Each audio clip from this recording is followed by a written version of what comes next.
2014. New clerk, Mr. Mason, if you call the roll, please. Councilor McCormick. Here. Councilor Camardo. Here. Councilor Cuddy. Here. Councilor Ruzicka. Here. And Mayor Quill. Here. Would you please join me in the Pledge of Allegiance? Pledge allegiance to the flag of the United States of America and to the republic for which it stands, one nation, under God, indivisible, with liberty and justice for all. You remain standing for a moment of silent prayer or reflection, please.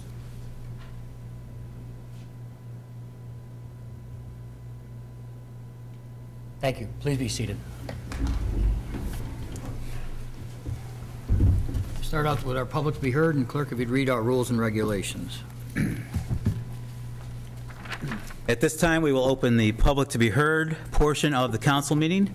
As a reminder and pursuant to City Council rules of procedure, prior to addressing the council, speakers are asked to state their name, address, and any affiliation, All comments should be addressed to the entire council and not to individual staff members. Your remarks must be limited to 3 minutes and concern only issues involving the City Council, city government, or matters of general city concern. Issues involving specific employees of the city should be directed to the city manager outside of the meeting, and all speakers before council will observe commonly accepted rules of courtesy. Personal attacks or abusive language will be ruled out of order. Thank you. At this time, is there anyone desiring to be heard? No one this evening? Too cold?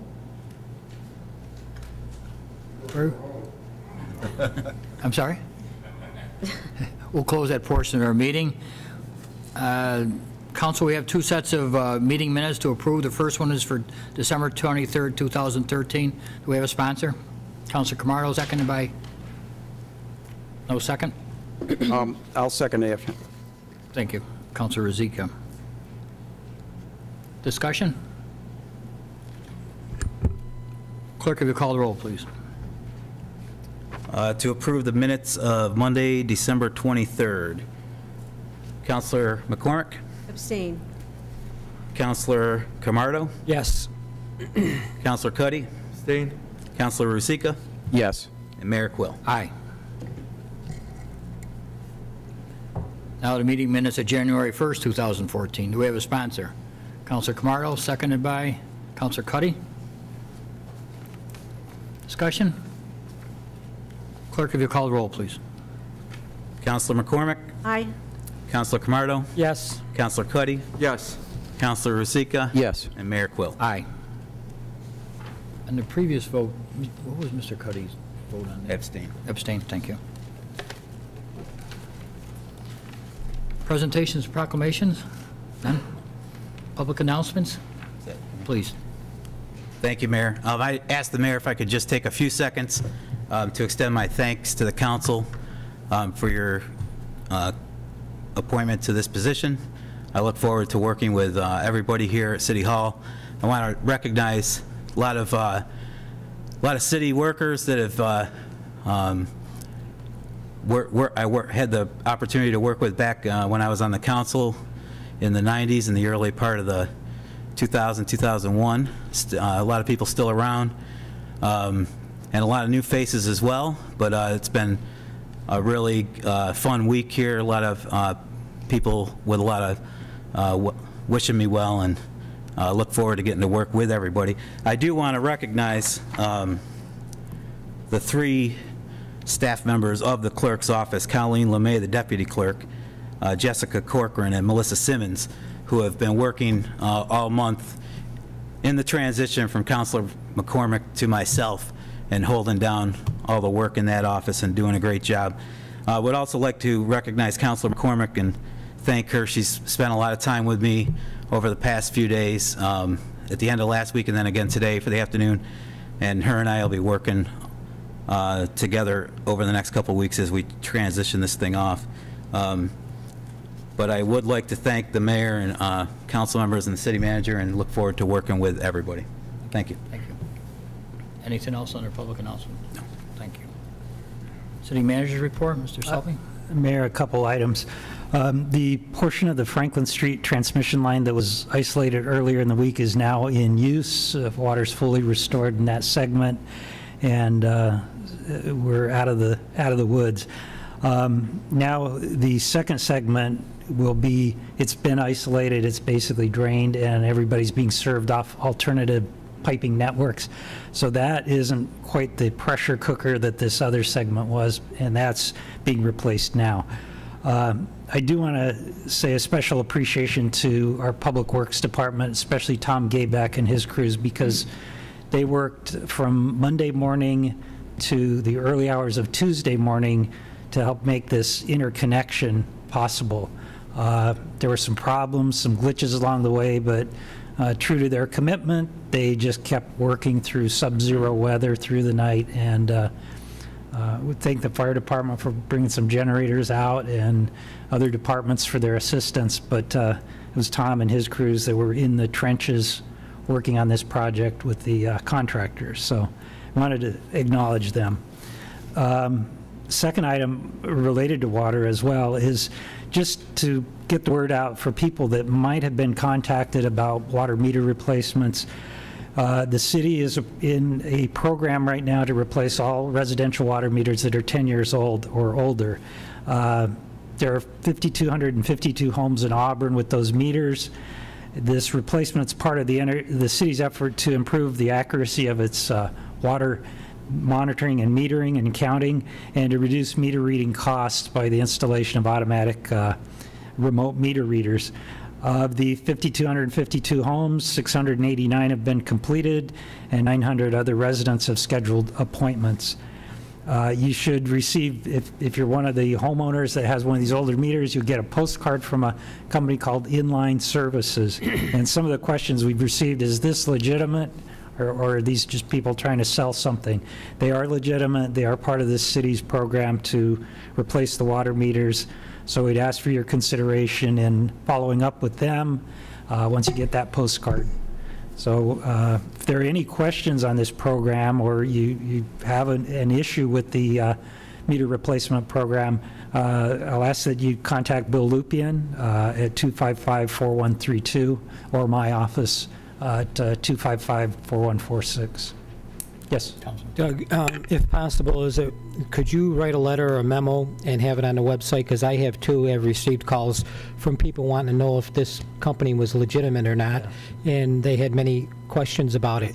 And I think as a city, we need to make sure we reach out and say they are a legitimate company, they are doing the work in the city, and so on and so forth. So maybe if they went on the website and saw that a memo from you, that would be helpful in a lot of matters. Along those lines, we actually met with them today to have a meeting to discuss the program, and they'll be doing some press releases, and we'll get some on our website and our social media. So, at the same time, Councilor, please. Oh, and to add on to that, if we could utilize the ARMA, the public access, and have a slide kind of in rotation to give the information and the numbers you could reach if they had any additional questions. Yeah, and if I can ask you for your assistance in that. Yes, I can. Yes, yes. Appreciate it. The only other thing I'd like to add is we have water bills going out continuously. So maybe we could have a one-page letter signed by yourself just with the mailings. And as we all know, not everyone has internet access or whatever, so this may be another way of accomplishing that. So, everybody has a water meter, gets a water bill. That's all I have, Mayor. Thank you. Seeker resolutions? None. Ordinances? None. Council Resolution Number 12 of 2014, adopting a City of Auburn procurement policy. Do we have a sponsor? Councilor Rozika, seconded by Councilor McCormick.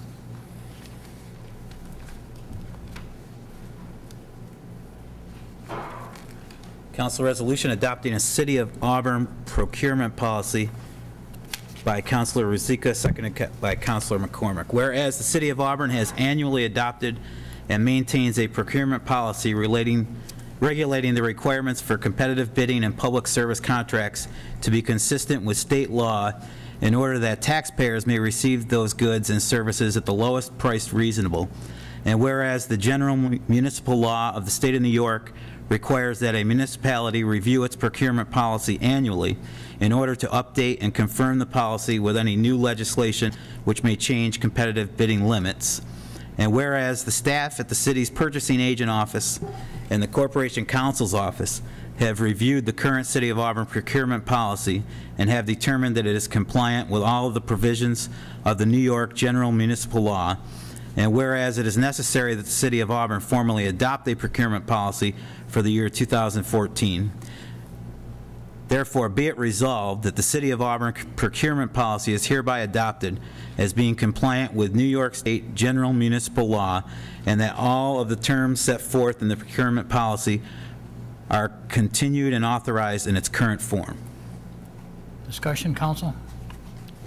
Yes, Council, please. yes, this is exactly as what was last year's, from what I can recall and see by comparison.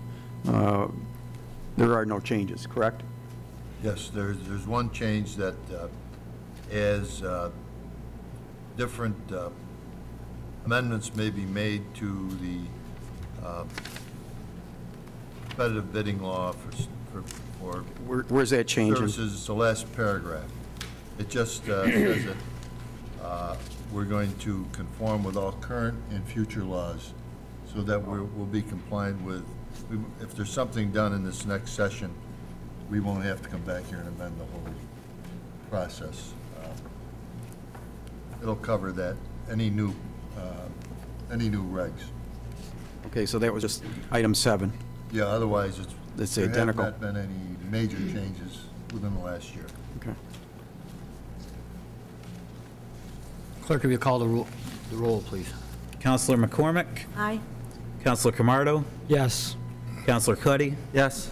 Councilor Ruzicka? Yes. Mayor Quill? Aye. Carried and adopted.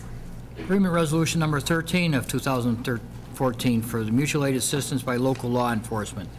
Do we have a sponsor? Councilor Camardo, second by Councilor McCormick.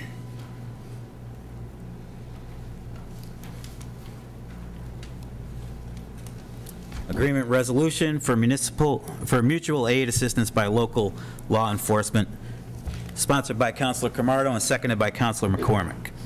Whereas on June 26, 2007, the Cayuga County Sheriff, as a joint employer with the County of Cayuga, entered into an intermunicipal agreement with the City of Auburn, whereby the city and county would provide mutual aid assistance for outside service by local law enforcement agencies. And whereas the local governments of the County of Cayuga and the City of Auburn agreed that the use of the law enforcement officers who perform law enforcement duties wherein there is a need by both the county and the city at times for assistance to effectively respond to requests and resolve law enforcement intervention situations. And whereas such mutual aid has benefited both the County of Cayuga and the City of Auburn, and it is desirous that this agreement be ratified and extended to provide these services for a term of 5 years. Now therefore be it resolved that the Auburn City Council does hereby approve the mutual aid assistance agreement to be entered into between the County of Cayuga and the City of Auburn, and that the Mayor, Chief of Police, and City Manager of the City of Auburn are hereby authorized to enter into said agreement. Thank you. Councilor, I believe Chief Nagel is still with us here. Okay, so if you have any questions, Chief Nagel is available, or Mr. Selby or Mr. Rossi. Councilor Camardo. The only question I would have, Doug, is how come 5 years? If there's... Maybe I can ask the chief to come forward because, I And think I added that, Counselor. Did ya? To review it from time to time, at least it If- gives a 5-year term, and then if there's some changes or modifications to be made, might be a good time to look at it at the end of 5 years. so is there, if either agency had a problem and needed to get out of the agreement, I don't know, I'm just They thinking, could come back and renegotiate. renegotiate and we'd have a way out? Yeah. Not that I'm saying something would happen, but you'd always like to leave yourself, who knows what the future is going to The bring. reason it came up this time is because I came across it going through papers, and it's old signatures and should have been renewed, so that's why we did it. I mean, I got some stats, if you want some stats on... No, I don't have any problem with it. I'm just concerned about that there would be an out clause in case, if we needed it.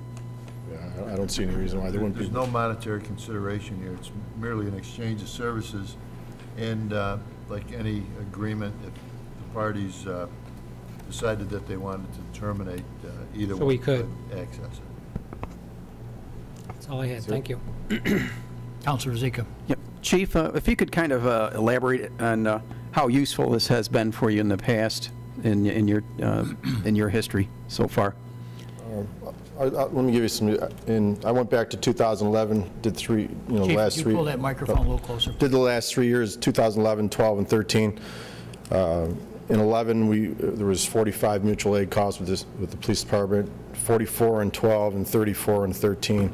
And I shouldn't say the vast majority, but a lot of them are domestics, accidents, personal injury accidents, stuff like that. So a lot of times sheriffs or state police, they're down in Moravia or wherever like that.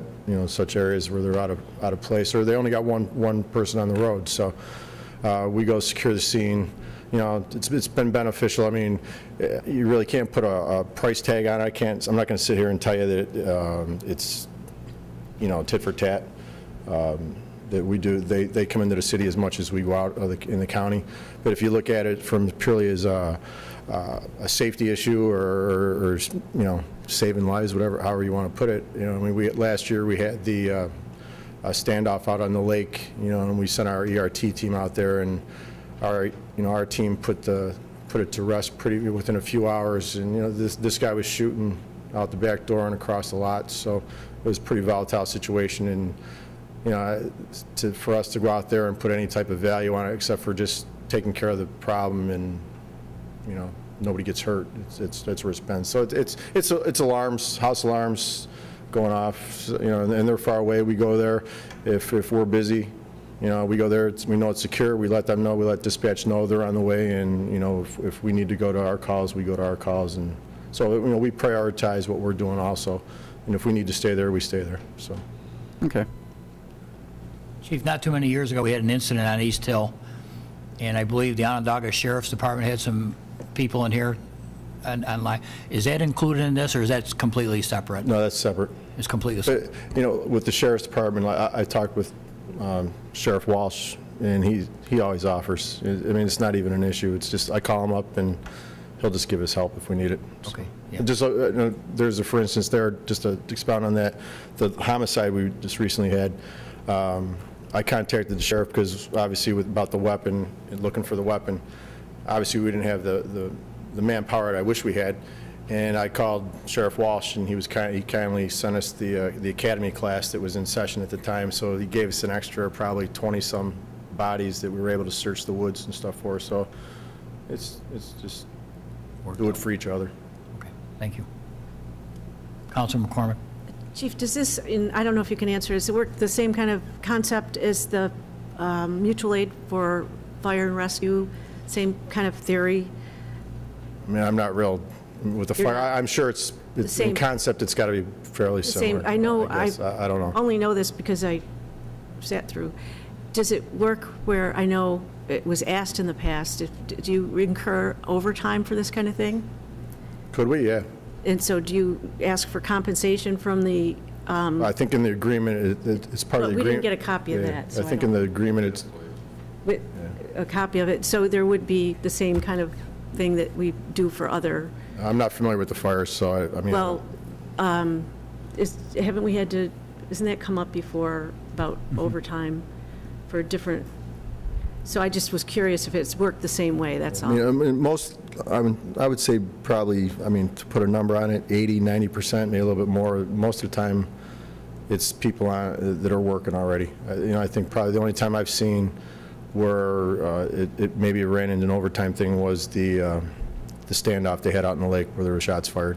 Yeah, not that it should be a question of whether or not, but I just was curious if that's the same, if it all worked the same way. It's all public safety, so I just thought I'd ask. Very good. Thanks, Chief. Okay. Clerk, if you call the roll, please. Councilor McCormick? Aye. Councilor Camardo? Yes. Councilor Cuddy? Yes. Councilor Ruzicka? Yes. And Mayor Quill? Aye. Carried and adopted. Appointment resolution number 14 of 2014, appointing a member of the Wasco Lake Watershed Management Council. Do we have a sponsor? Councilor Camardo, seconded by? No second? Councilor Cuddy? Appointment resolution number 14 of 2014, appointing a member to the Owasco Lake Watershed Management Council. By Councilor Camardo, seconded by Councilor Cuddy. Whereas the bylaws of the Owasco Lake Watershed Management Council requires that one director shall be a member of the Auburn City Council and shall be appointed to the board by a majority vote of the Auburn City Council. And whereas the councilor who was so appointed had his term expire, and it is necessary that the Auburn City Council appoint a new member to the board of directors. And whereas the Auburn City Council is desirous of appointing Deborah A. McCormick as a director of the Owasco Lake Watershed Management Council, now therefore be it resolved that the Auburn City Council does hereby appoint Deborah A. McCormick as a member of the board of directors of the Owasco Lake Watershed Management Council. Discussion? Clerk, if you call the roll, please. Councilor McCormick? I think I have to abstain.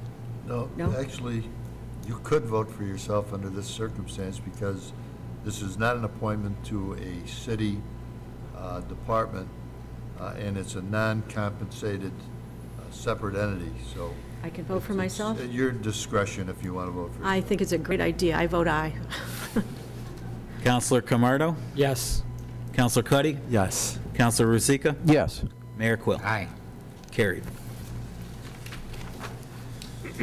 Council Resolution Number 15 of 2014, establishing landfill rates. Do we have a sponsor? Councilor Ruzicka, seconded by Councilor McCormick.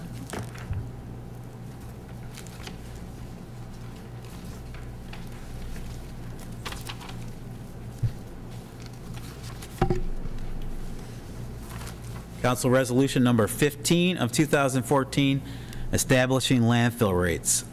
Sponsored by Councilor Ruzicka, seconded by Councilor McCormick. Whereas the City of Auburn is the owner and operator of a landfill situated on North Division Street within the City of Auburn, and the city incurs operating costs for this landfill. And whereas the city utilizes the landfill for the deposit of municipal solid waste collected within the City of Auburn, and also does accept municipal solid waste and construction and demolition waste from other municipalities and private haulers. And whereas the city has established and contracted with private haulers in the past for the deposit of municipal solid waste and construction demolition waste at specified rates per ton of these materials, and those rates have not been modified for several years to reflect the true cost of the operation of the landfill to the City of Auburn.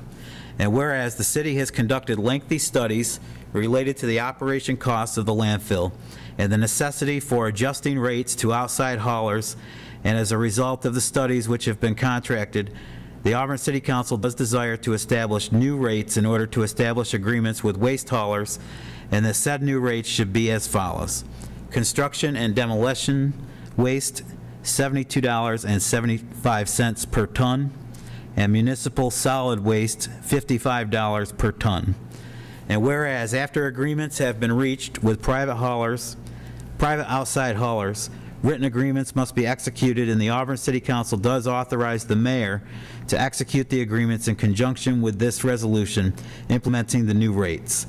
Now therefore be it resolved, the Auburn City Council does hereby establish new rates for the acceptance of waste at the Auburn landfill, namely construction and demolition waste shall be accepted pursuant to a written agreement at $72.75 per ton, and municipal solid waste shall be accepted upon written agreements at the rate of $55 per ton.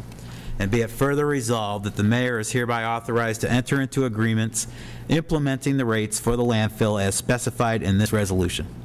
Mr. Selby, anything to add to that? Not really. We've discussed this at length at various meetings. Mike Talbot's here, in fact, in his usual seat, if there are questions of him. Councilor Ruzicka?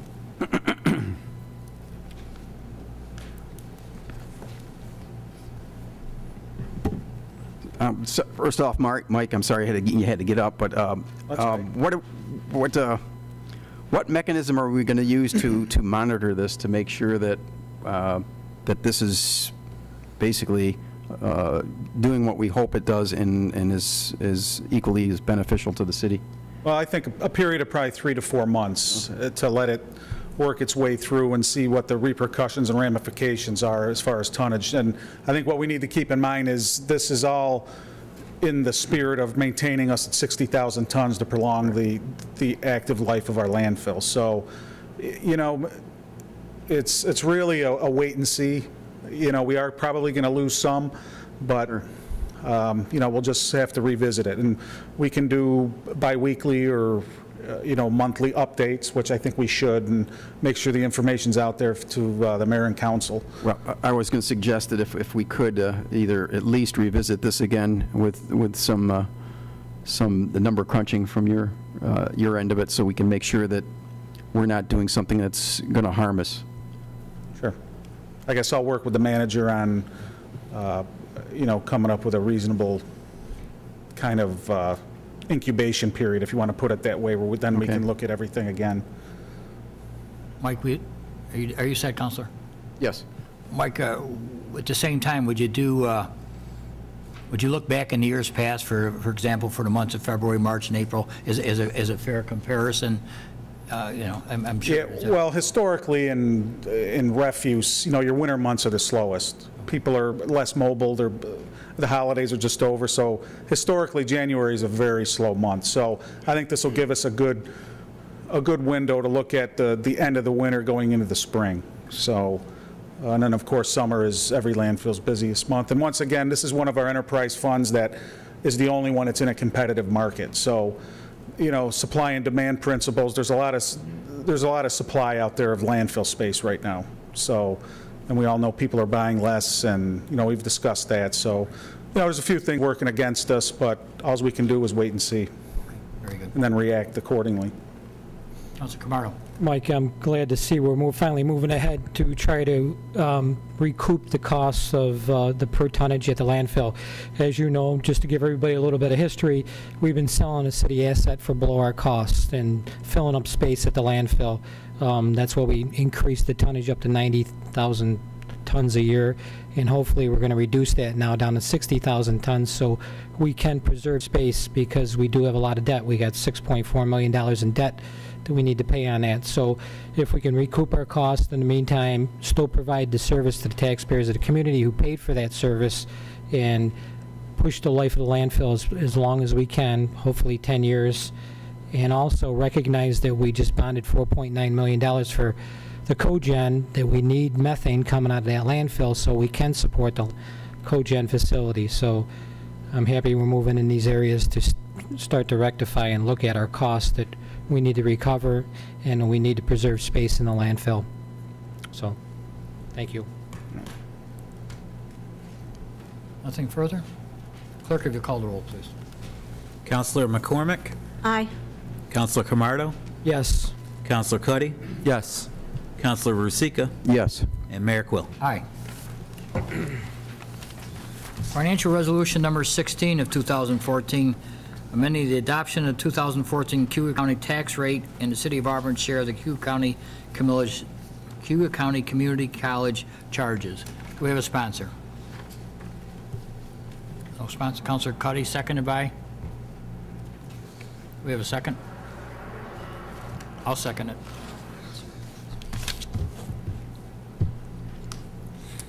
Financial Resolution Number 16 of 2014, amending the adoption of the 2014 Cuyahoga County tax rate and City of Auburn share of the Cuyahoga Community College charges, by Councilor Cuddy, seconded by Mayor Quill. Whereas the Auburn City Council on January 16, 2014, adopted Financial Resolution Number 10 of 2014, whereby the City of Auburn adopted the 2014 county tax rate in the City of Auburn, and also adopted the city's share of the Cuyahoga Community College charges for a total county tax rate. And whereas it has been discovered that the calculations were erroneously calculated at the full value for apportionment column instead of the county taxable column, pursuant to the county's apportionment spreadsheet. And whereas it is now necessary that the Auburn City Council adopt an amended financial resolution in order to correct the erroneous calculations. Whereas Financial Resolution Number 10 of 2014 correctly stated the cost of the collection and preparation of mailing the county tax bills within the city pursuant to County Legislature Resolution Number 465-13 of 2013, in the amount of $3,712.84, and charges pursuant to that resolution for the city's participation in the 2014 county tax rate in the amount of $8 million, or $8,099,833, and the city's proportionate share for the Cayuga County College charges in the amount of $178,327.25 is appropriate as adopted. And whereas the Auburn City Council is desirous of amending the tax rate in the city's share of the Cayuga Community College charges using the proper calculations. Now therefore, be it resolved that the City Council of the City of Auburn, New York hereby adopts the 2014 county tax rate in the City of Auburn in the amount of $8.59 something cents. 8.597945. Okay, there we go. Got to go back to math class to figure out how to remember to say that. $8.597945 per $1,000 of assessed valuation for the city's share of the county tax rate, and $0.189207 per thousand of assessed valuation for the city's share of the Cayuga Community College charges, for a total county tax rate of $8 and $0.787152 per $1,000, an overall increase of 4.12% over the 2013 rate. And be it further resolved that the Auburn City Council hereby adopts the 2014 county tax rate and authorizes the preparation of the necessary tax bills. Thank you. Mr. Selby, a little background on this? Mayor and Council, I apologize for this, but as the resolution states, there was an error in the prior calculation, and this is a correction to that. Discussion, council? Please call the roll. Councilor McCormick? Aye. Councilor Camardo? Because of my position at the college, I'm going to abstain. Councilor Cuddy? Yes. Councilor Rusika? Yes. And Mayor Quill. Aye. Carried.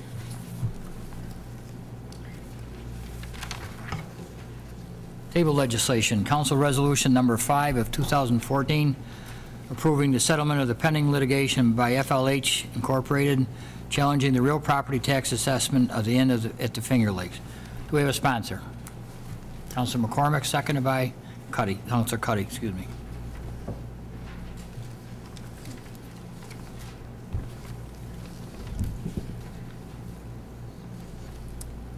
Council Resolution Number 5 of 2014, approving settlement of the pending litigation by FLH Incorporated, challenging the real property assessment of the inn at the Finger Lakes, by Councilor McCormick and seconded by Councilor Cuddy. Whereas FLH Incorporated, owner of the inn at the Finger Lakes at 15 John Street, Auburn, New York, tax map parcel 116.38-1-42, has brought actions under Article 7 of the Real Property Tax Law article, challenging its assessment for tax years 2010, 2011, 2012, and 2013, and wishes to negotiate an agreeable assessment for 2014 based upon the hotel's income and expense figures for calendar 2013. And whereas the City of Auburn has retained the services of Todd Thurston of Syracuse to assist the city in the preparation of a trial appraisal, and whereas Corporation Counsel's Office, the Assessor's Office, and Mr. Thurston have participated in settlement discussions with attorneys for FLH Incorporated and have reached a tentative settlement. Now therefore be it resolved that the lawsuits brought by FLH are hereby settled in a settlement approved by the Auburn City Council on the following terms. 1, that the petitioner's assessment for tax year 2010 to 2011 is reduced from $2,688,900 to $2,350,000. 2, that the petitioner's assessment for tax year 2011-2012 is reduced from $2,688,900 to $2,350,000.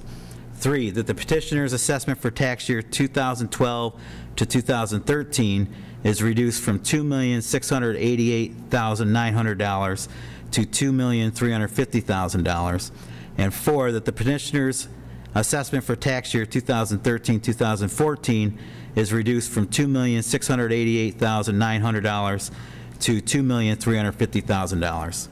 5, that the petitioner's assessment for tax year 2014-2015 is to be set at $2,099,999.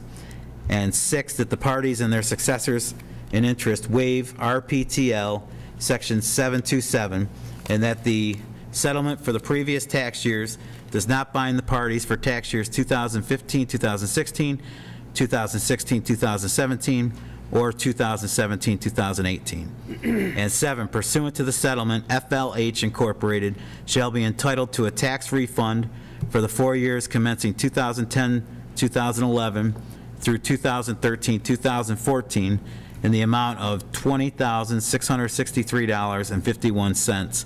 Said payment to be made from account number A991001. Thank you. Mr. Rossi, anything that you can help lighten this up a little bit? Well, Was it home? As we discussed previously, the school district participated in the defense. The county did not. However, the school district has approved this settlement, and the county has been briefed, and they have approved the settlement also.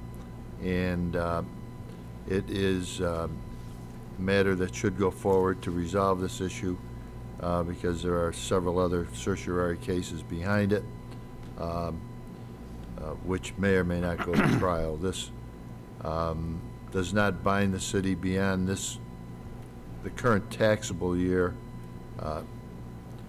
and when the reval is done again in the future, there is no commitment by the city that there's any stated assessment. This will be open again for a revaluation as the years progress. Councilor Camardo. John, you stated that the Auburn Large School District participated. How did they participate? They participated by the school district? Yes. Okay, they participated by, they didn't, I had erroneously understood that they provided some funds. They did not. They participated in the defense. Okay. So they vouchered in on that. The county did not. So they helped pay for some of our legal costs, or no? No, and our costs were limited on this because it was all done in-house, and Mr. Thurston's charges were only to assist our assessor in preparation for a trial, and that amounted to a little over $1,000. That was the only cost. I talked to Doug today, and I guess the assessor spent about 150 hours. You know how much time Andy spent on this? Was there a lot of time put into this? I couldn't estimate because there are about 5 certioraries going on at the same time, but I'm sure that he expended a significant number of hours on it. I guess I got some concerns here, and I just want to go through a few things. Back in 2010, the assessment was $2,688,900. 2011, it was $2,688,900, and so forth. And I guess this past year is when they actually dropped it down to $2,099,999. And I guess with Mike's help and Fred Farrell, who's also in the assessor's office, they came up with an estimation of $2.4 million. And we're settling this for you might as well say 2.1 because it's $2,999,000. How come we're trying to settle? We were so close to going to court. I guess this was all pre-trial. How come we didn't go to court? How come the next step? Because an analysis, as I understand it, an analysis of the income and expense statements justified in not only our in-house folks, but also the outside appraiser, Mr. Thurston, that thought that what has happened is that their occupancy rate went down significantly, and that's where you would base the assessment on. And they might have looked at prior years' income and expense statements to make those other adjustments. I understand that they made the adjustment in 2013-14. I don't have a problem with that because they said their occupancy had hit low, and that's when a new hotel came on and so on and so forth. I'm talking about the previous years where the assessor had it at 2.6 and we've dropped it down considerably from that. I'm just wondering if we spent all this time and resources on going to court, how come we didn't just go to court?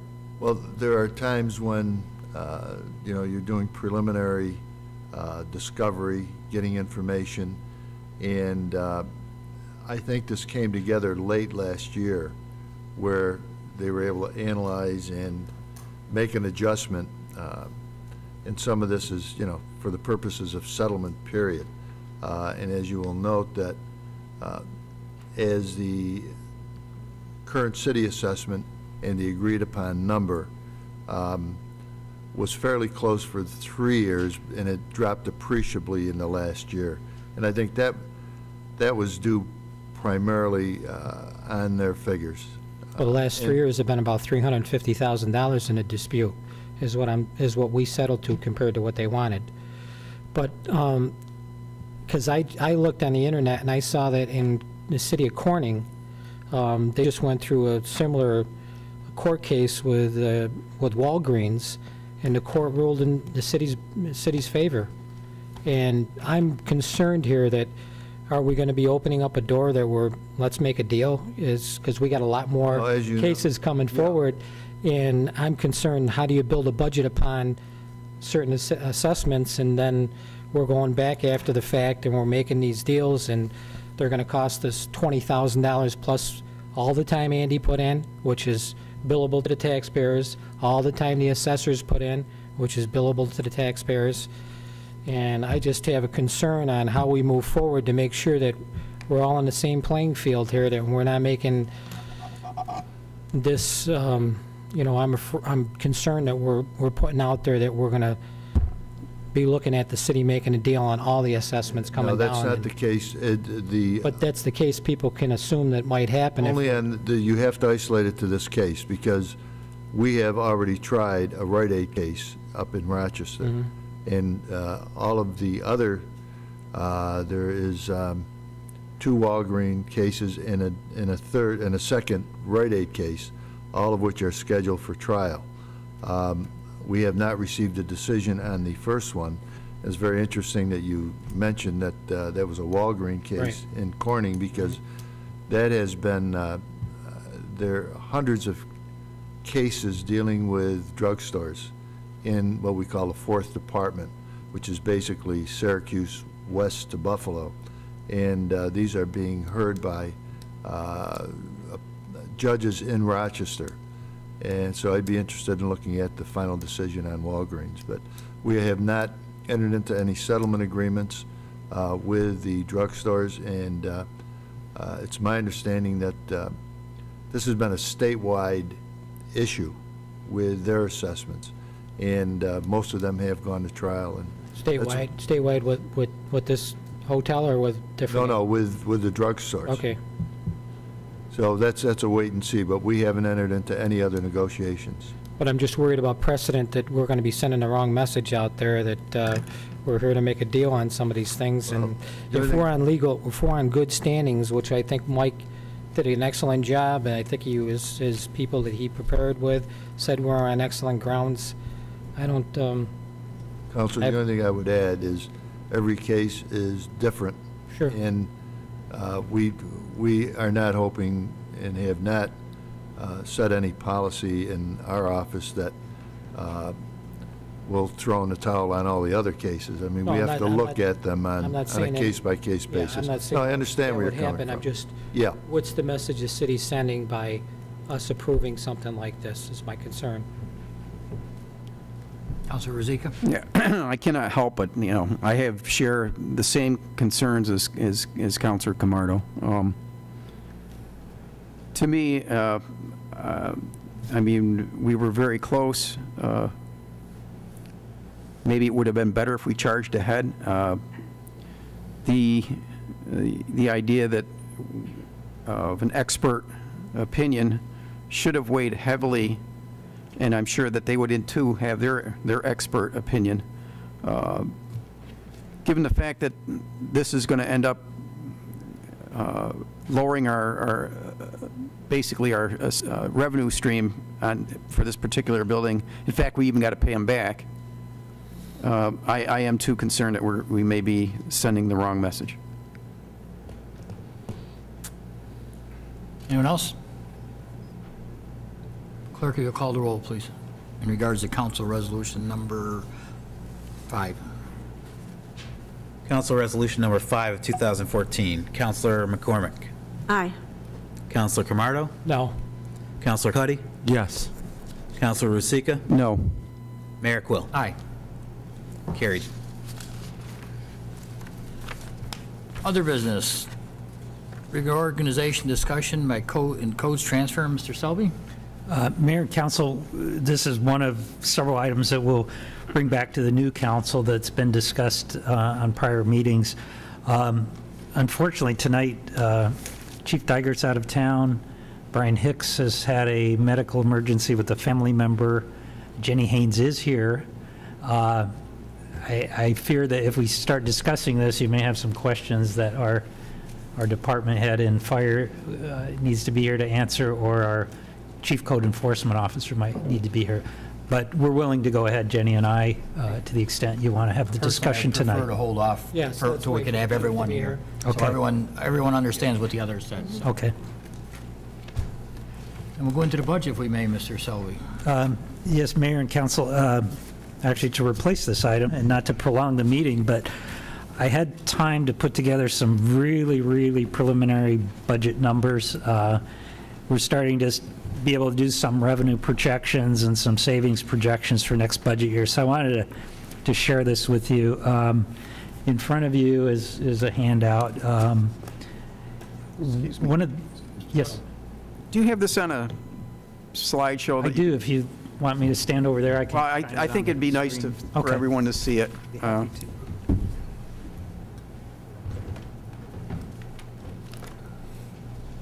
Also, as requested, we need to start talking about the next budget year. So that's the focus of this. And for those who don't know, our budget year begins July 1st, 2014. So we're in the very early stages of putting numbers together. This is a quick look at a very high level of what the budget might look like and some of the issues that we're going to face. I made a very simplifying assumption. This may be very, very difficult to achieve, but our budget this year for expenditures is $34,617,000. I'm assuming that we're going to do our very best not to go above that. Now, there's assumptions that we'll be able to control total labor costs, that any increases in some areas will be offset by decreases in others. I don't know if we can achieve that. So I start with that caveat with regard to the budget.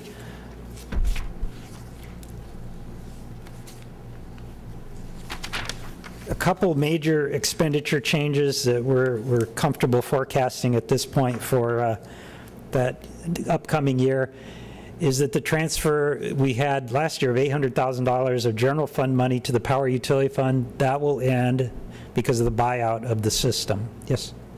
Well, I understand that that was more of an accounting action, that the monies were already expended in the 2 years prior in operation, and that this was just to fix I'm going to say an accounting practice that was allowed to go on.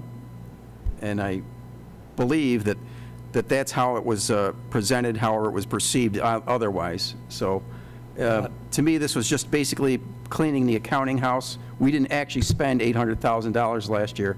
It had been spent prior years, the prior 2 years, and that this $800,000 was basically to show it on paper that we cleaned up the account. Part of that was, yes. We transferred, you'll recall, there was a $2 million transfer from the general fund balance Right. to basically resolve the outstanding accumulated debt. Right. Then there was another $500,000 that was Correct. applied. If you want to, the expenditure out of the general fund is averaged probably $600,000 a year towards that. This past budget year, we added in debt to the landfill for gas on our books, we show the power utility fund paying the landfill for some gas. So that's how we come up with this 800,000. But that was not a consistent practice throughout the last, It hadn't been, no. so those, This is what we did last year, and this is part of that $34 million where does the, In the past, the landfill wasn't credited to $200,000 for methane. Correct, It was correct. taken to the But also, where was power the utility. cost avoidance? Is that rolled in here for the wastewater treatment plant? Is that in here somehow? Yes, the losses are net of whatever we were saving in providing power to the water treatment plant, wastewater treatment plant. The other change will be, the audit of our telecom services. We should save about $35,000 a year. We've got a pretty good handle on that at this point now.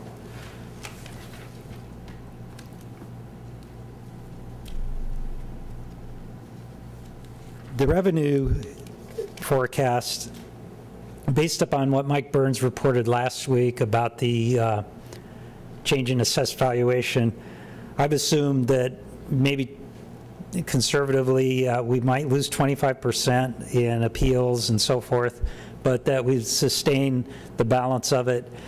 Just with the current tax levy of $12.58 per thousand, that could generate $640,000 next year in additional revenue to the city.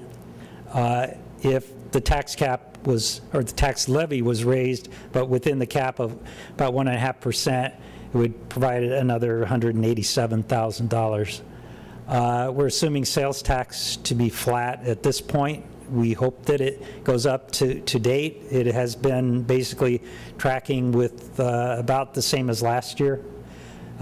We expect that in the January, February, March report that we'll see the influence of the gas tax being lifted, which the council did prior to the budget. The governor's budget shows no change in state aid, so we're assuming that that's going to stay constant. Those are our three primary sources of revenue. Could I ask you a question before you move on? And I know it'd probably be set up for another meeting, but is it possible to have Mike come in and explain to us the equalization rate so that people's assessments went up? Yes. We all got calls about this weekend, unfortunately. And there's supposed to be an equalization that's supposed to happen so that the tax rate does not exceed what they're paying more in taxes. It's supposed to actually drop because of the equalization, as I understand it. And I'd like him to come in and explain that to everybody, because we keep talking about additional monies that come in to the city because of the reassessment. There might be some misunderstanding on how that happens in regard to the equalization rate. So if possible, could he come in and, or maybe you have the expertise and can explain it. However it happens, I think that we need to spend some time on that if possible. Okay.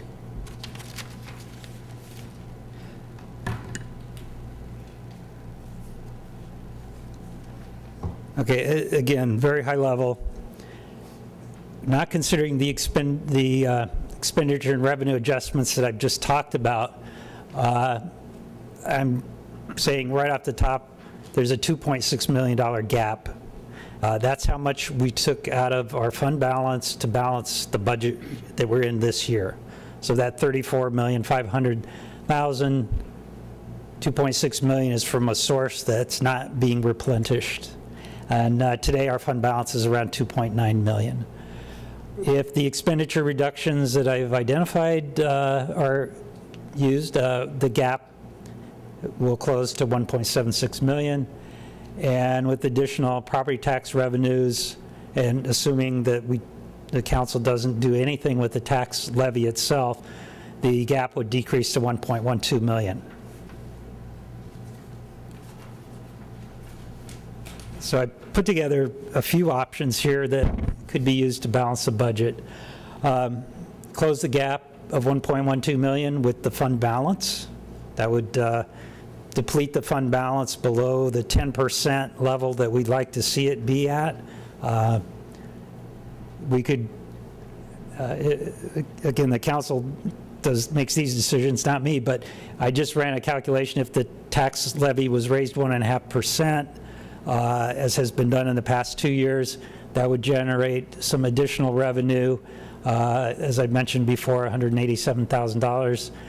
That would leave a gap of $930,000, again, possibly closing that with fund balance, and again, depleting it below the 10%. Close the budget gap with $1.1 million in cuts to the operating budget. Don't use the fund balance at all. As council knows, that's very difficult. We operate very lean as it is, and those are that's a lot of money to cut out of our operating budget. Number 4, close the budget gap by amortizing the pension payment that we have due February 1st.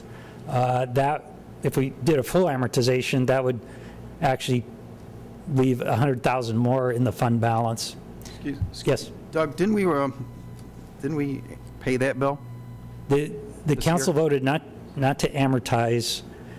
We didn't make the amortization payment. We've appealed to them to see if we could get the discount.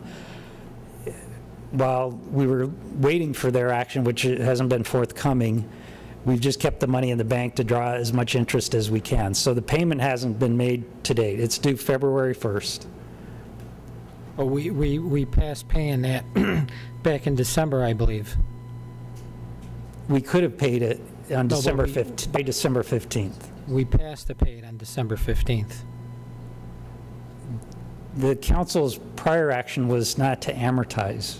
I understand We that, didn't. but I think we voted on the 15th to make that payment. There was no vote on the 15th that I recall. Didn't we vote on it? I thought we I voted to make that payment. don't- If I remember discussing the council, but I don't have the paperwork. There was discussion, certainly, yes. I have to No, check my I notes believe on we that. had a resolution to pay that full amount. In fact, there was an error on one, and then it was corrected on a following resolution. Yeah, I thought we paid it. And I thought that was paid. I'll have to No, check it my- hasn't been Council, paid. we'll dig out the paperwork on Sure. that. I think we need to visit that. When we found that we couldn't get, or we were unlikely to get the $38,000 discount for early payment, because I missed the deadline, we just held off on making the payment to the last minute, so we continue to get as much interest off that balance as we can. So it's out there if the council wants to consider it as an option to help us bridge this gap. And finally, we could do a combination of the above. It wouldn't have to amortize that full amount, wouldn't have to cut that full amount of operating budget. So, use a little fund balance, use a little amortization, use a little service cuts. So I wanted to bring that forward so that everybody understood where we're at on a very high gross level, and that, closing the gap involves figuring out how to at least figure out where to get at least $1.1 million, maybe a little bit more. The other thing that's in play right now this year is we're incurring higher overtime costs from fire than we'd anticipated. If that were to continue for the full year, that could be a $600,000 hit that we hadn't planned on. So that makes the picture a little bleaker. So Doug, just two things, if we can sum these up. You're projecting $600,000 shortfall this year? I didn't do that deduction, no. No, I'm just I'm not- saying it's a factor I'm talking about 13, 14, this year's budget. Yeah. Not this one here that you gave us tonight. Right. We're going to be coming up short probably 600,000, is that what you're projecting? Right. We have exhausted our overtime budget in the fire department in the So that first would- 6 months That of the would come year. out of fund balance, which would even draw that down even more. Unless we've got balancing savings somewhere else in the city operations. As we get closer to the end of the year, we'll know that. But And you're expecting the gap without any, if we didn't touch any taxes or anything happen, what's the true gap number for 14, 15? 1.7? Well, what I'm saying is based upon those two savings items and the increased property tax, it would be 1.1. No, I'm talking about if you didn't touch anything. Okay, you I'm just- pretend that, Right. those don't exist. Right. It's about 2.6 million. 2.6. And that may be conservatively low, So that's the actual gap in next Yeah. year's budget that you're... which would mean we got 2.9 million in fund balance. We'd have 300,000. We'd essentially be verging on insolvency, so.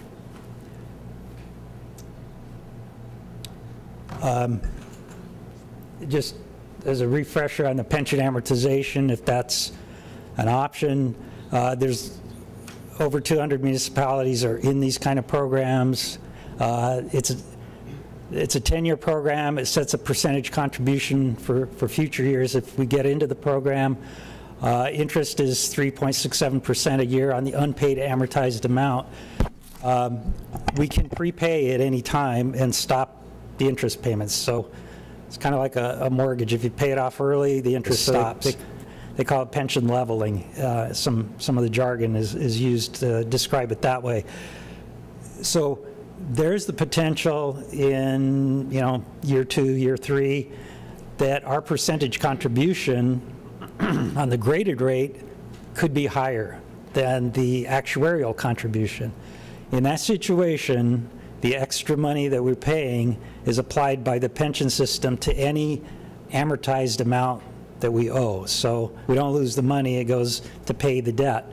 If we fully paid the debt, paid off early, then that money goes into a reserve account and it's used in the future to basically balance the city. So for example, if we don't amortize, maybe the rate, actuarial rate goes to 22% for our regular employees. We are paying 24% because we're in the amortized program. That 2% differential is used to either pay off money that we've, in essence, borrowed from the pension system, or it's used as a, if we paid that off, it's used going forward in the event that there's a difference between what we're paying and what the actuarial number is, and that we're paying less than the actuarial. So I probably made that way too complicated, but in essence, what it costs us is the cost of the interest on the borrowed amount. So I've given you, I don't have it on a slide, I've given you amortization schedule from the state and then some frequently asked questions about that program. So I'm happy to hear input, if the, guidance at this point in the process. We do bear in mind that if amortization is to be considered, we'd have to come to the council next week and ask for your consideration on that. If not, we have to figure out, among these other options or something new that somebody comes up with, where we're going to plug the gap that we're facing. Councilor Cuddy? I'm interested in option 5. When we get a clearer picture of where our current finances are, I think considering a combination of 2 or 3 of the above is something we can work with, at least what I'm interested in working with between now and the presentation of the 2014-2015 budget. That way we're looking at all the options and taking into consideration the complexity of this, as well as the dire need to address our financial issues. I think the whole council agrees that we're in very rough shape, and we need to address this with a scalpel and other dressing to like make our city whole again and move forward. So I'm interested in working with this very rough sketch and working with two or more of these options. Councilor, I didn't hear you. You said 2 and 3. Is that what you're? No, I'm sorry. To a few of the options, the options that are presented. At least 2. Doug, I don't know how we can consider any of these until we actually analyze the budget and go through every, I'm sorry. No, Counselor, go ahead, please. And actually go through every department and see what kind of reductions we can come up with. what talks about consolidation, what talks about reorganization, that's what we need to spend time on. For us to talk about any increases in taxes at this stage of the game, I'm not going to be part of that at all. People are taxed to death. They just got complete reassessments across the board. That's all I did was get calls on the reassessments this weekend. I think we really need to do our work and to make sure that we set priorities on how we're going to refit the city on operating efficiently and effectively before we look at any taxing or any pension. That's all we're doing with the pension fund is going to be borrowing on a credit card. That's the only option we have that's being presented on that. And I don't know how things are going to get any better down the road. So that's all we're doing is shifting the burden down the road with the pension costs. But we really need to be spending our time on how we're going to start right sizing some of these departments, what services we're going to be providing and at what level, and before we start looking at any of these other options. So I think we have a lot of work in front of us, but every department's got to come in and we got to analyze every operating budget. I've asked that every department come back with 10% reductions voluntarily. I'd like to see the department, they're the professionals, I'd like to see them come back with that. So until we get some of these areas and start talking about some of that stuff, I don't know how we can move forward with some of these other things. That's just my comments on that. Councilor Cuddy. Councilor Camardo, I'm sorry. Councilor? Yes, I'm sorry, yes. Oh, I'm sorry. I agree with you on looking at cuts. I mean, that is definitely one of the places we have Reductions, I don't like to use cuts because they're reductions, cuts. I mean, I think that is important that we address that. But I really believe that there have been reductions over the last few years, and there are some places that we really shouldn't cut. So I look at some of these other options that are, you know, I don't think any of these options are particularly attractive. I don't want to use the fund balance to cover it.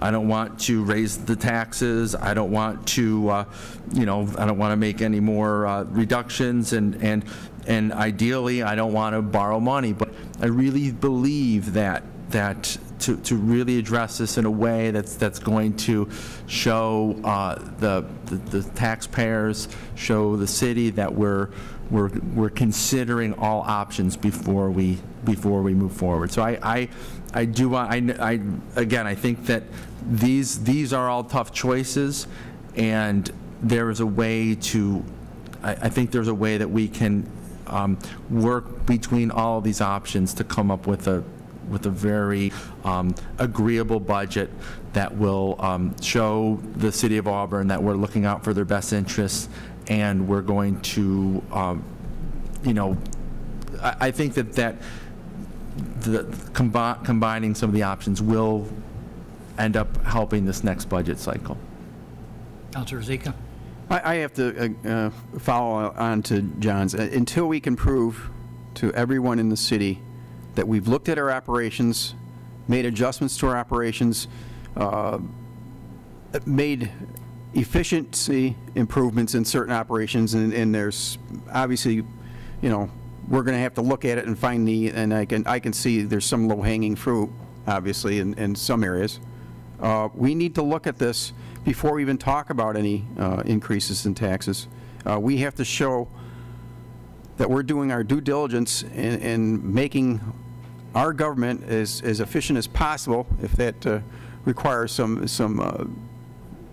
definitely does require some reorganization here in some level of restructuring. I mean, we have to do that. We are needed to perform this service to our taxpayers, to show them that we are doing the absolute best job, and until we prove to them without a shadow of doubt that we're doing the best job, that we can't even consider a tax increase. They're at look at the demographic. We got 20% poverty level. You just can't get blood out of a stone. Council, I don't think Mr. Selby was suggesting tax cuts. I think he tried to give us an overall, I don't want to speak for him. He wanted to give us an overall picture as to what the options were. So I don't want to hang him saying he wants to raise taxes. He's just saying these are the options. No, but Agreed? discussing these options. Well, we're discussing our Yeah, direction here. understood. But I just don't want I don't want the public to think that Mr. Selby is recommending tax increases. I don't think that's what he's trying to say. He's trying to paint the entire picture for all of us. Councilor Riziki, you still have the floor. Well, I just, like I said, we got to prove that, and not only prove, but we have to do this. We have to reorganize and get the most efficient city government we can. We have to look at what services we may have to roll back on. I mean, we have to make these hard decisions. We just have to. We can't continue this path. I mean, like I said, the demographic is there. I'm surprised, after with the county taxes going up, I've heard people just walk up to me and say, well, what are you going to do in the city? I mean, you can't do what the county did, are you? And I said, well, I certainly hope not, but that's yet to be decided. So what we need to do is, like I said, we got to look at our house and put our house in order. We really need to put our house in order. And I'll yield the floor. Councilor Cuddy? I think adding maybe the idea of maybe restructuring or some reorganization as an option at least, because I know that's been discussed by the previous council. There have been some scenarios set up, and I think that can at least be one of the options to look at. And so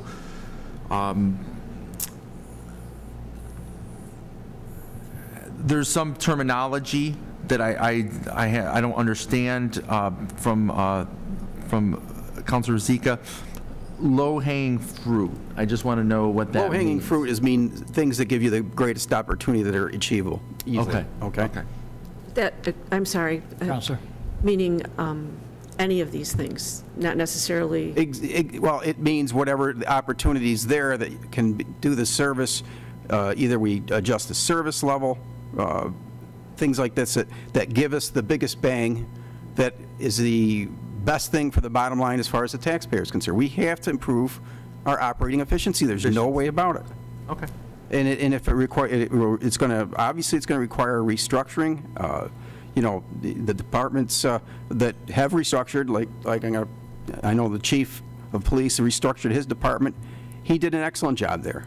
I mean, he did an excellent job. And I think that's probably the model of the Department of Restructuring. In fact, Chief, I hate to put you on a spot, but you may be probably one of the best people for departments to consult with as far as what your rationale you used and what your logical progression was. I think you did a phenomenal job at it. So that being said, I mean, I hate to put an initial task on you, but I mean, you set the bar. Councilor McCormick. This comment really is, this is great, good big picture to help us know where to start. But when we talk about restructuring, having been in a department during the last two budgets, I think we need to restructure. What we've done in the past 2 years is cut without a plan to restructure. And there's some, the city has to operate efficiently, so we need to restructure what we have left in some of the departments. It was cut without a plan. There is efficiencies to be done, but I think we need to let the departments and the city manager figure out how to work with what we've left them to work with before we make any more cuts. I have to. Councilor Camardo, please. Just to respond to that, that's why I wanted to see that it be a voluntary, that each department comes in with and try to have a threshold of 10%, because that's what we're going to be. $30 million is roughly $3 million that we're going to be coming up with, and they're the professionals. I have no problem when giving them the opportunity to come in, present their case, and try to fit into that threshold of a 10% cut before we have to start deliberating and start talking about reductions. Councilor Zikas first. I have to agree. If the department's willing and able to even achieve that, there may be some departments that just really can't get there from here. But I mean, if it's possible, there's certainly, I can recognize some departments that's just not going to happen. I mean, I just don't see every department, but there certainly are some departments, I'm sure, that can come forward with that, and I welcome that. I mean, it's if the department heads can put something together that they feel they can live with, I think that's a great way to start. Councilor McCormick. And aside from that, I hope our process, whatever process we do, isn't anything like last year, that it's more of a systematic, organized, last year was a mess, to say the least, as to how everything finally came together. I hope that the manager can present his budget in whatever way he feels it should be done, and the departments get their input, and then we are allowed to react to that in some kind of order in that general way. Because whatever way we've been doing it, it's been a lot of work, and I don't think we have the people left to do that kind of thing. We need to do it in a more organized, planned ahead kind of way. Counselor? I have to say, I totally disagree with that. The most chaotic budget that was the one in the prior year before Councilor Camardo and I were brought in. The council at that time, they discharged the city manager. They hired a firm. We had to do a full operations audit. The budget was put together. We had got a bad message back then, and we didn't choose to heed it, or at least that. $600,000 were removed from the budget without any fix in the hole, plus that budget didn't even include the last week's pay salary for that year. So by far the most chaotic budget was that one prior to that. I cannot see any other budget that was ever even close to being as chaotic as that one. Counselor, did you say that the city manager was discharged? Yes, that was Mark Kalish. I will be glad to share with you his letter of resignation. He was not discharged. He decided to resign. I think he was helped. I don't think you're on council, so I was. Counselor Cuddy. Oh, I just want to say that I don't want to compare years, but I would say much of our financial woes have come about since we haven't had a steady comptroller. And that year, Councilor Ruzicka is included in one of the many years where we needed a comptroller to really take care of that situation, a competent comptroller. But I do want to say this, if anything, if we can leave with anything tonight, I think it's great. It's January. We're talking about the budget. We have these options that the city managers presented to us. I would rather get all of what we need to get out in January, February, March, so that April and May will give us an excellent budget for the 2014-15 year. So that's what I'm hoping. I'm fine with us having our discussions now, but I really think it would serve the city well. It would serve the people of Auburn well if we have a budget on time where we're all happy with it, and we've kind of, it's good to be out in the open, and at this point in time, I think this is the place to do that. So I'm glad we're starting this conversation. Thanks for bringing this very rough sketch to us, Mr. Selby, but it's something that at least to consider and start with. So thank you. Okay. Councilor Ruzicka, did you? Yes. The whole idea of this with the comptroller, obviously that's a function that's critical to the city's operation. However, prior to myself and Councilor Camardo taking office, we went through prior to there was a retirement. The assistant came up. The assistant then took another job offer. Another comptroller was put in place. Didn't quite work out, so that was ended before Councilor Camardo and I took office. So there again, we started the cycle. We brought in a few candidates. We had Lauren, who came in. She took another opportunity. This seems to be a somewhat volatile position. It appears to me that certain considerations have to be made as far as this position. We did decide last year, and it was voted in unanimously, to have an assistant manager comptroller position. At some point in time, we really need to discuss that full and out in the open as to what the current council majority plans to do there. I have an inkling here, but I do not have anything that's been fully discussed to us. In fact, there's some activity going on behind the scenes that indicate that a different direction has been taken. Things really don't change from council to council, Councilor. Mr. Selby, in regards to your 5 points here, personally, I don't want to take any of them off the table, but I don't go along with the order. I may want to in my own mind what the priorities may be. And I don't think you did it, you just listed them 1 through 5. No, they're not in any priority order. So what I'm saying is I think all these deserve a discussion amongst us, but not in that particular order. The first thing that I would bring to the top is the cuts to the, number 3 would move up to number 1, so to speak, and go down from there. So all these need to be discussed by the entire council, not just by a few, so.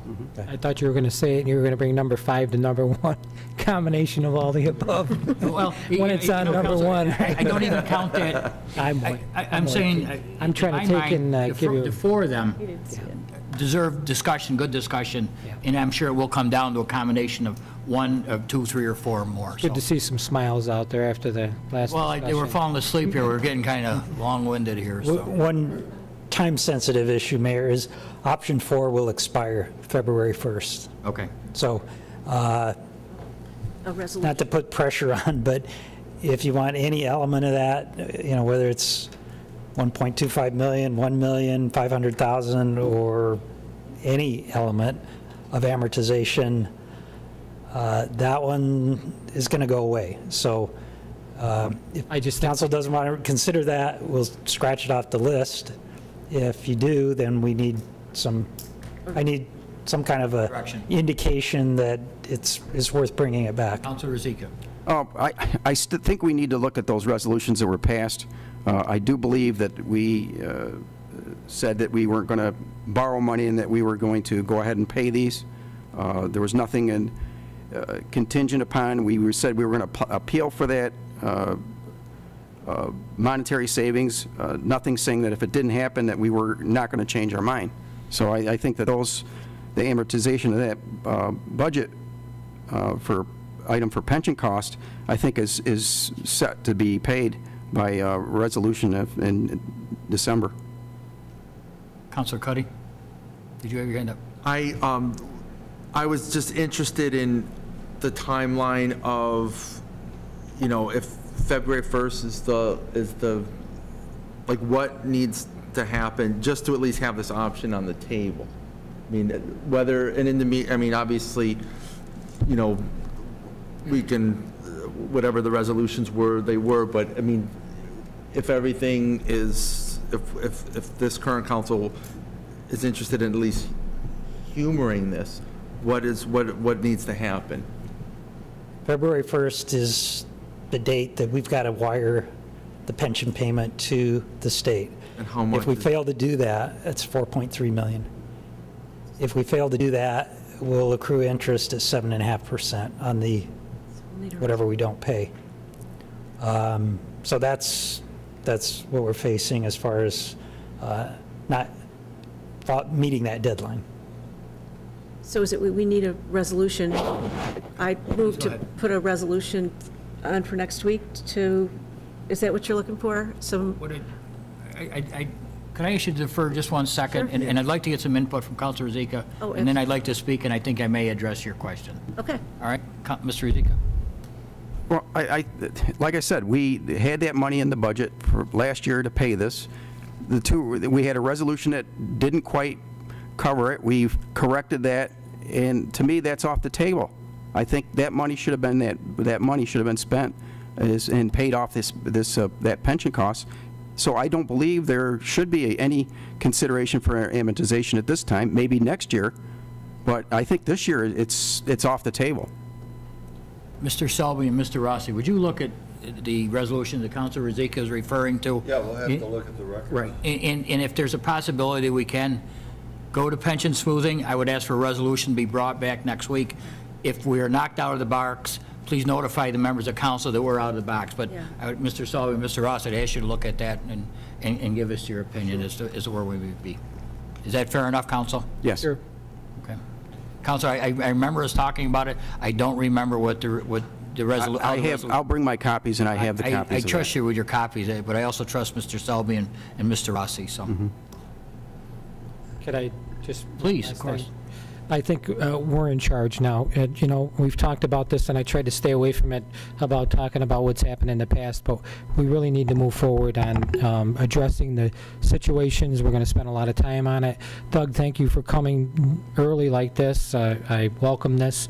I think we have to have a lot of discussion on what's going to happen, but I think we need to move forward instead of getting back and forth with this stuff about what's happened in the past. Unfortunately, we can't do anything about the past. We need to move to the future.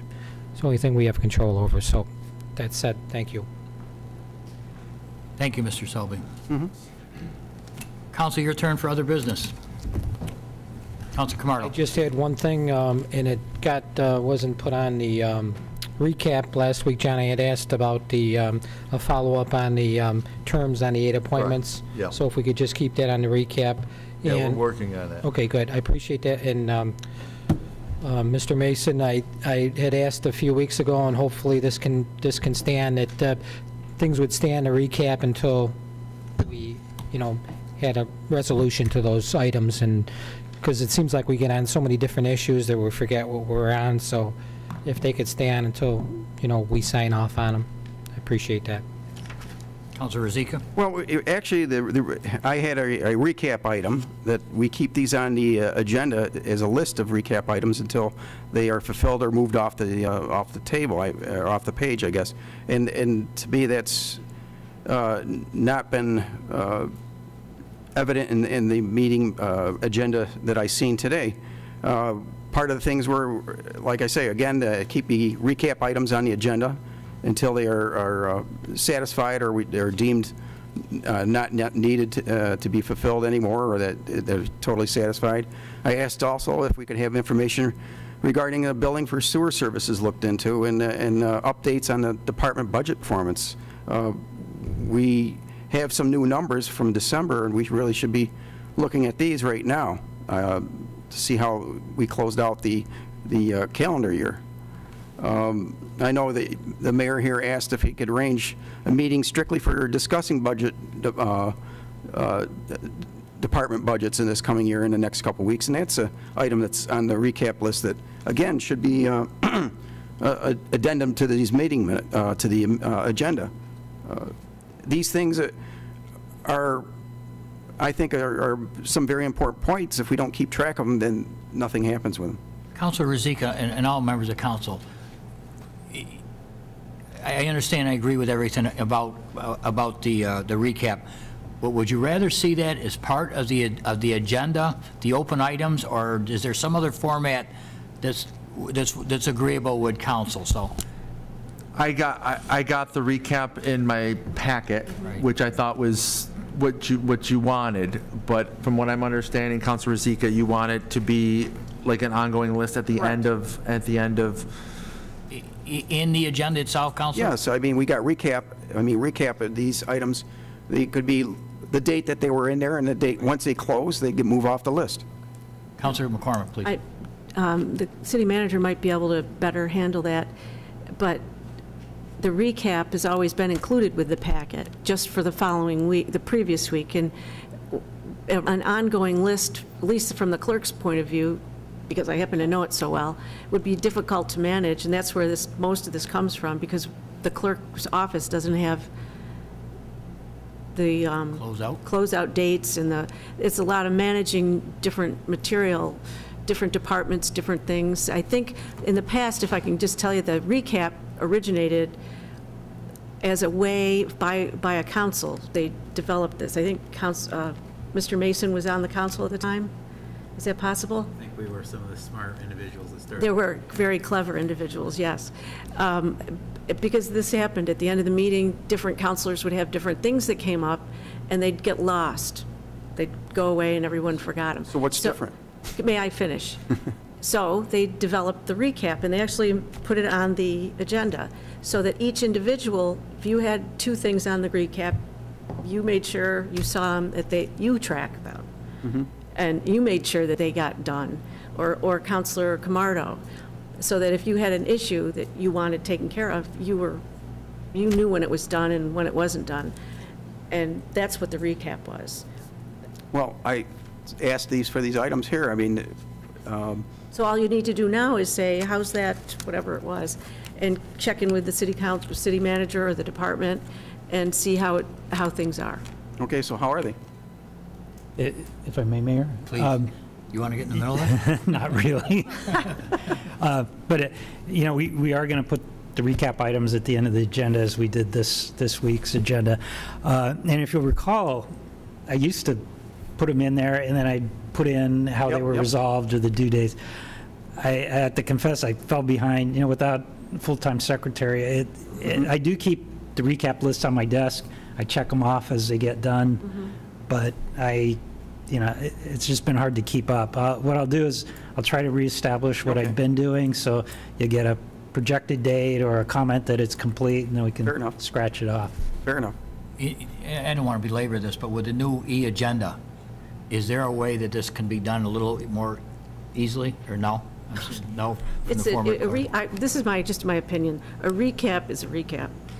These are tasks that need to be done. I don't think the e-agenda is going to make completing these tasks any easier, the timing and all that. I don't think they're going to make the task any easier, but communication amongst the council were their items. I think that's all council is asking for here, is just, I asked for this, and I never heard any more about it. And so that's, I think, maybe as a council, maybe Mr. Mason, Mr. Selby can work on that at the same time together with the new clerk, trying to keep us all up to speed, so. One more from me. Please. 'Cause I'd like to have the last word. I think that given what we have to work with, these recap items that come up each week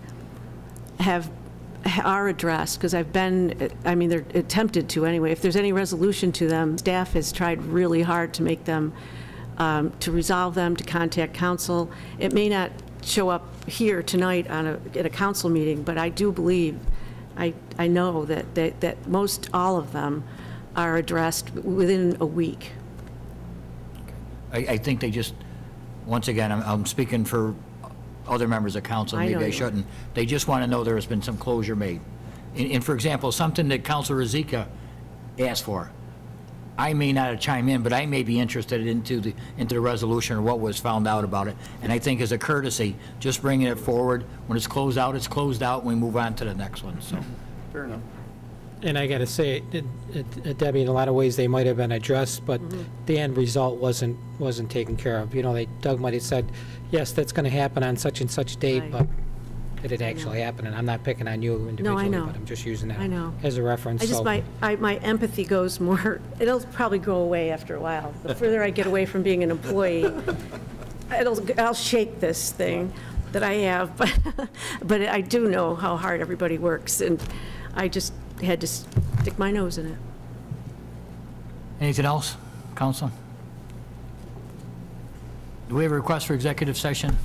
Yes, one personnel issue. And Mayor, I believe you may have had one. I have two personnel issues I'd like to discuss also, two separate personnel issues.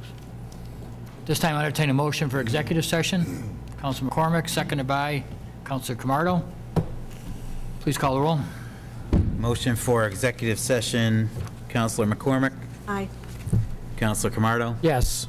Councilor Cuddy, Yes. Councilor Rozika, Yes. Mayor. All right, we'll be in recess for executive session.